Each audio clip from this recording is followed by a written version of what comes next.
Jamaah salat subuh yang dirahmati oleh Allah Subhanahu wa taala, seorang laki-laki pernah mendatangi Imam Hasan Al-Basri rahimahullah, di mana laki-laki ini bertanya ataupun semacam curhat.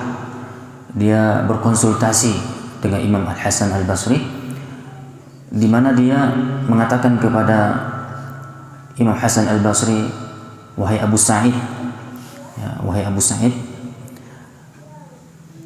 aku sungguh telah berniat dari setelah pelaksanaan sholat Isya selesai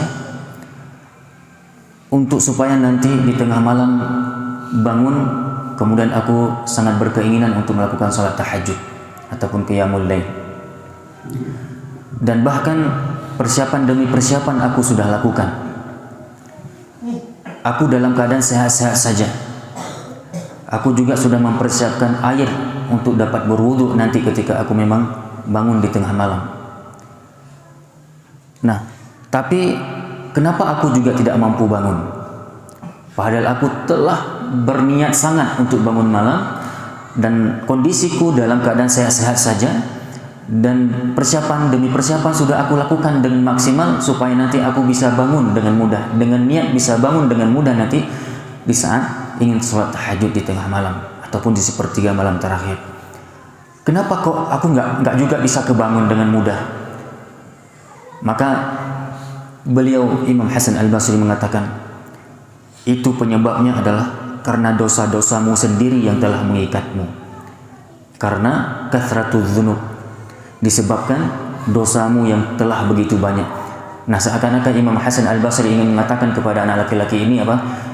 Kamu sulit bangun malam, kamu sulit untuk melakukan aktivitas ibadah-ibadah sunnah, itu tidak lain karena tekanan dosa yang kamu miliki, yang kamu belum bertobat dengannya ataupun darinya.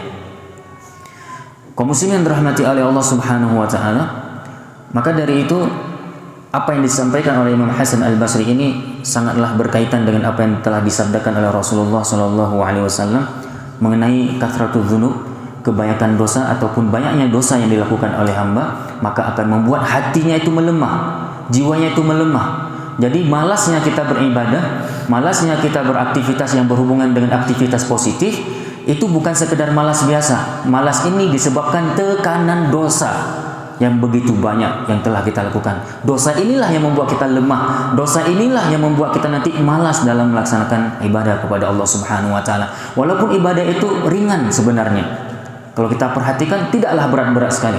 Seperti sholat duha misalnya, tadarus Al-Quran misalnya, bersedekah, ya, yang padahal tidak ditentukan berapa nilainya. Kita bisa bersedekah dengan jumlah berapapun semampu kita. Namun kenapa kok berat untuk bersedekah? Kenapa kita berat untuk melakukan ibadah? Jawabannya adalah karena mungkin kemalasan kita itu ditekan dan ditekan oleh dosa. Maka Rasulullah SAW dalam hadis yang datang dari sahabat mulia Abu Hurairah radhiyallahu anhu, anna Rasulullah SAW qala, innal mu'mina idza adnaba dhanban kanat nuqtatun sawda'u fi qalbihi fa in taba wa naza'a wastaghfara suqila qalbuhu fa in zada zadat fadhalika ar-ranu alladhi dzakarahu Allah fi kitabihi kalla bal rana ala qulubihim ma kanu yaksibun. Di mana Rasulullah menyampaikan kepada kita apa? Sesungguhnya seseorang hamba ketika berbuat dosa, maka pada hatinya akan tertinggal setitik noda hitam. Akan ada satu titik noda hitam dengan satu dosa. Jika dia bertobat dan dari dosanya, maka hatinya akan dibersihkan dari noda hitam tersebut. Jadi tobatlah yang kemudian akan membuat titik hitam itu hilang, ya. Kemudian namun apabila dia terus menambah dosanya, bukan malah bertobat, dia malah menambah dosa baru lagi dengan jenis dosa yang berbeda mungkin, maka sungguh noda hitam itu akan bertambah dan makin bertambah dan makin bertambah sampai menutupi hatinya. Dan ketika hatinya sudah tertutup oleh titik-titik hitam ini, itulah yang kemudian nanti membuat dia lemah sangat untuk terdorong beribadah kepada Allah Subhanahu wa taala. Dan itu juga yang dimaksud oleh Allah dalam Quran surat Al-Mutaffifin, di mana Allah berfirman, kalla bal rana ala qulubihim ma kanu yaksibun. Sekali-kali tidak, bahkan apa yang mereka lakukan itu dari dosa-dosa yang mereka lakukan tersebut akan menutupi hatinya.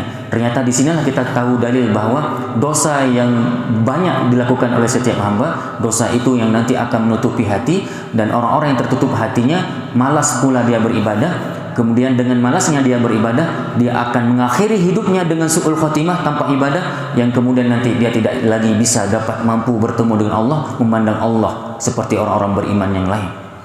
Karena memang dosa nanti akan menjadi hijab.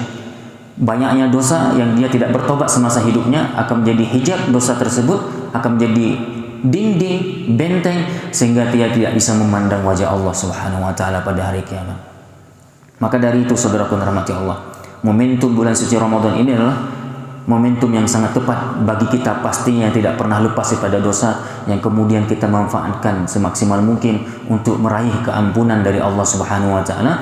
Karena memang di antara fadilah bulan suci Ramadan adalah kita akan mendapatkan keampunan dari setiap dosa yang pernah kita lakukan. Man shoma ramadhana imanan wa ihtisaban ghufira lahu ma taqaddama min dhanbi. Siapa saja yang berpuasa di bulan suci Ramadan dengan penuh keimanan, dengan dasar tauhid, akidah yang benar, kemudian dia melakukannya itu sesuai dengan sunnah Rasulullah SAW, dia mengharap penuh pahalanya dari Allah Subhanahu wa taala. Dia tidak melakukan karena berat, tekanan, terpaksa, dipaksa, ataupun karena ria, ataupun karena disuruh orang.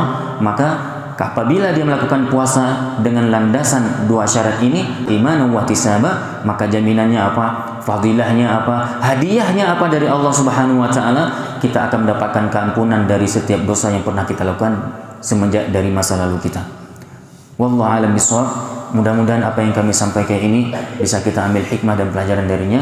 Kita padai dengan doa kafaratul majlis. Subhanakallahumma wa bihamdika asyhadu an la ilaha illa anta astaghfiruka wa atubu ilaik.